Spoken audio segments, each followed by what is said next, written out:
वो कितनी है। तो उस वजह से मैंने मुनासिब नहीं समझा। हार जीत तो अल्लाह के हाथ में है, लेकिन सेनेट के अंदर अगर जो भी क्वालिफाई कर जाएगा इसको, वो एक आइनी तौर के ऊपर वो 6 साल की कुर्सी है। अच्छा फैसल भाई, ये बता दें कि आपने मतलब साबिक हमारी जो चीफ है उन्होंने ऐलान किया था कि जिस सियासत में बिल्कुल सर नहीं लेंगे, तो अभी जो मौजूदा हुकूमत में बिल्कुल उनका सियासी कोई किरदार है या नहीं कुछ, या अभी भी वो सियासत में इन्वॉल्व है? सर यहाँ स्टैब्लिश यहाँ चीफ जस्टिस भी होते हैं। आप कौन से चीफ की बात करें? आप भी चीफ है, मैं भी चीफ हूँ। देखिए जी, थर्ड वर्ल्ड कंट्रीज़ में किसी का भी अगर आप कहेंगे कम्प्लीटली कोई कनेक्शन नहीं होता, तो थर्ड वर्ल्ड कंट्री के अंदर, बल्कि अब तो फर्स्ट वर्ल्ड कंट्रीज़ के अंदर भी ये चीज़ें होती हैं। जब भी आपकी मुल्क की बका सलामती और बॉर्डर लाइन की बात आएगी, तो नेचुरली जिनका जो काम है वो करेंगे। इस तरह तो बहुत सारी जगहों के ऊपर हम कोर्ट्स का भी काम देखते हैं कि वो सियासी काम है जिसके अंदर कोर्ट्स भी इंटरवीन करते हैं। जहाँ जिसकी जो ज़रूरत होती है वो इंटरवीन करता रहेगा। अच्छा, आप इमरान खान का बड़े जज्बाती तो लगाव था आपका खान साहब से, आप प्रेडिक्शन भी करते हैं, तो आपके ख्याल में बानी तहरीक पाकिस्तान जो कि अब सुन्नी राहत कौंसिल में तब्दील हो चुकी है, क्या मुस्तकबिल उसका मुस्तकबिल क्या, वो कब तक जेल से सियासत में क्या मुस्तकबिल है? देखिए, आज की तारीख में तो अगर आप मुझसे पूछेंगे कानूनी तौर पे और सियासी तौर पे, तो चांद पे हुकूमत बना सकते हैं सारे, और अभी तो उनके लिए कोई और चीज़ है नहीं। आगे वक्त हाल वक्त ज़रूरत पाकिस्तान में बहुत कुछ हुआ है, तो उसके तहत तो मैं कुछ भी नहीं कह सकता आपको, लेकिन एज ऑफ नाउ वो चांद पे हुकूमत बनाएं तो ज़्यादा बेहतर है। अच्छा सर, ये बताइएगा, आपने जो है वो बात की थी कि सदारत जो है वो आपको सदारती हाउस में आपने कहा था कि आपको सदर जरदारी की तरफ मांगते हैं, या उनके लिए कोई पैगाम है इस मौजूदा सूरत हाल में उनको क्या करना चाहिए इमरान खान को? देखिए जी, मैंने तो जो उनको समझाया था उनको मेरी समझ आई नहीं थी, और आगे भी जो मैं समझा रहा हूँ वो उनको समझ नहीं आ रही, तो वो उनकी मर्ज़ी है।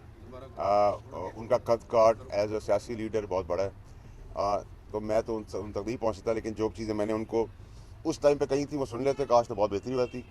आज भी मेरी उनसे गुजारिश ये होगी, मौला जट की सियासत छोड़ें, जमहूरी रास्ता निकालें, भंवर से निकालें अपने आप को भी, पाकिस्तान को भी, इदारों को भी और कौम को भी। अच्छा फैसल वावड़ा साहब, ये बताइएगा, आपने इलेक्शन से कबल प्रेडिक्शन की थी कि आपको सदर जो है वो जरदारी नजर आ रहे हैं, वो पूरी हो गई।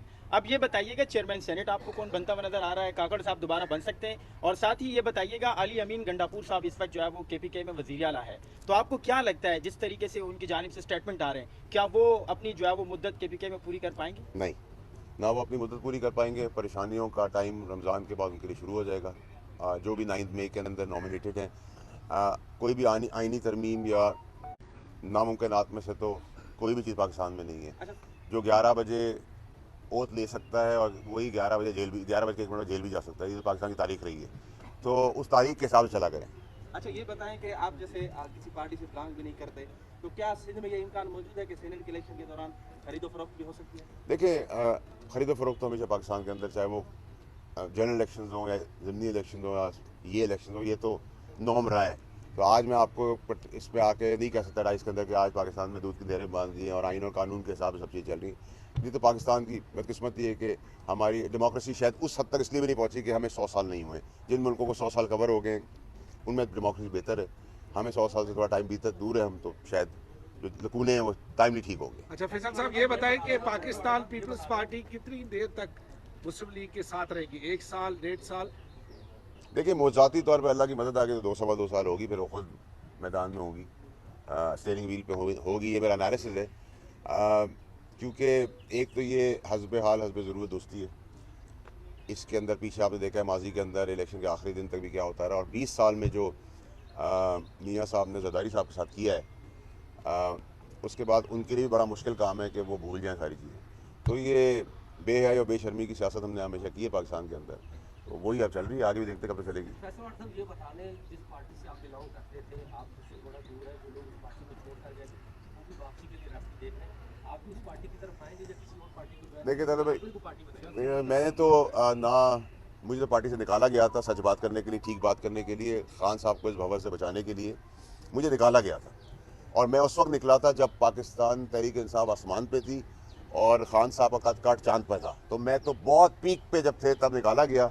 जो बाकी वक्ती बटेरे जो आज अपनी दास्तानें सुना रहे हैं, किस्से कहानियाँ कर रहे हैं आवाम के आगे कि हमें ये हो गया तो हमें ये इस तरह किया तो हम मजबूर हो गए, तो बेशर्म बेहयाओं को इतनी हया होनी चाहिए कि जैसे मैंने अहल होने के बाद सीट पे रिज़ाइन किया, किसी का बाप भी मुझसे रिज़ाइन नहीं करवा सकता था। आपको पता है, अभी भी जो PTI के टिकट पे बैठे हुए हैं और PTI की जड़ें भी काट रहे हैं, उनके खिलाफ बयान भी दे के बैठे हैं, वो क्योंकि टिकट PTI का, तो मैंने टिकट PTI को वापस किया। चेयरमैन साहब का टिकट था, मैंने वापस किया। और आपको याद होगा कि मेरे जो ओपोनेंट थे उनको हटाया गया, मुझे बहाल किया गया, फिर मैंने रिज़ाइन किया। तो मैं तो समझता हूँ कि असूल की सियासत जो आज मासूम रोते हुए बच्चे जो हैं वो ये ना बताएं कि 9 मई में उनके साथ क्या हुआ, तो वो हाथ उठा के आ गए और वो छुपे हुए थे और उनके साथ बहुत कुछ हुआ। उनको कहे हया ये है कि अगर तुमने खिलाफ बात की है और तुम मानते हो, उस कुर्सी से भी हटो जो तुम्हें पार्टी नहीं दी थी। तो ये हया और गैरत तो है नहीं पीटीआई के अंदर जो सीटों पे बैठे हुए हैं। सेनेटर आपने कहा कि वो फौजदार 2 साबित होगी, वो तो बड़ा अच्छा जा रही है, बड़े बड़े फैसले कर रही है सेहत के, तालीम के मैदान में, और बड़े बड़े पैकेजेस उसने अनाउंस किए हैं, वो तो पॉपुलरिटी उसकी बढ़ रही है। देखिए, मैंने तो आपने सर थोड़ा सा गलत कहा। मैंने ये कहा था कि सूबा स्टार प्लस, उसमें बुज़दार 2 नंबर 1। नंबर 2 ये कि बहुत ज़बरदस्त फैसले हुए। मैं अभी देख रहा था कि नौकरियां चांद से मिलना शुरू हो गई हैं। सूरज आ गया था तो फिर अगले दिन के लिए नौकरियां चली गई हैं। और मेरा ख्याल है कि वो जो तस्वीरें लगा रही हैं वालिद मोहतरम की, वो अब आपको 3 डब्बे और थैली और उसमें नज़र आएंगे। बहुत अच्छा तरीक़ेकार है। तो आपने कहा कि उनकी पॉपुलैरिटी बढ़ गई है, तो वो सर अब आपसे कैमरे से हट के मैं भी गुजारिश करूंगा कि जरा मुझे बताएं कि पैमाना क्या है। अगर उनका ग्राफ बढ़ गया तो फिर तो मैं आसमान फाड़ रहा मावड़ा हूँ। साहब ये बताइएगा कि जीएचक्यू में तमाम तर जो है वो, एक मिनट, जीएचक्यू में तमाम तर जो सियासी कायदीन है उनको बुलाया गया था, शमूल मियाँ साहब भी, वो भी जीएचक्यू गए थे और दिलगित बल्तिस्तान के इशूज़ पर जो है वो उन्हें ब्रीफिंग दी गई है। आप क्या समझते हैं कि सियासी जितने भी कायदीन हैं उनको जीएचक्यू में जाकर फैसले करने चाहिए या पार्लियामान के अंदर फैसले करने मैं चाहिए? आपको नंबर देता हूँ डीजी ISPR का, आप उनसे रुजू करें, वो आपका फौजी सारे सवाल करेंगे। मैं तो मजाज नहीं रखता कि जवाब दे सकूँ। फैसल मावड़ा साहब, आपकी जो है एक बार मुलाकात हुई थी जरदारी साहब के साथ। एक दफ़ा नहीं, आपने रिपोर्ट एक दफ़ा की, कोई तस्वीर एक दफ़ा बाहर आई, 100 दफ़ा हो चुकी है।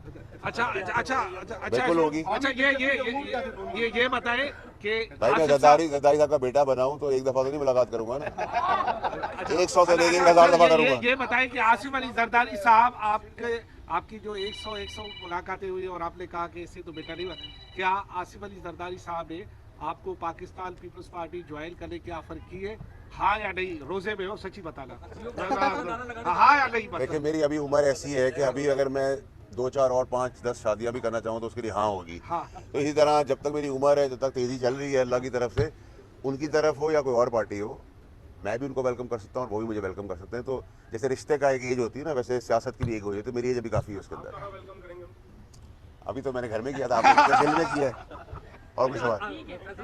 आपने जब आप पीटीआई में थे शुरू में, तो उस वक्त आपने ये कहा था कि बैरून मुल्क के लोग यहाँ नौकरियां करते हैं। हाँ, मैंने यही गलती की है सिर्फ सियासत के अंदर, वही मैंने माजरत भी कर ली थी। अब मैं कह रहा हूँ सब बैरून मुल्क सियासतदान भी चले जाएंगे। अच्छा, मगर ये चांद का बार बार आप जिक्र करते हैं, चांद में तो रहने जैसी कोई चीज ही नहीं आपसे। देखिए, मेरी वालदा इस दुनिया में नहीं रही, वो हमेशा मुझे कहती थी मेरा बेटा चांद जैसा लगता है, तो मुझे याद आती है उनकी बात।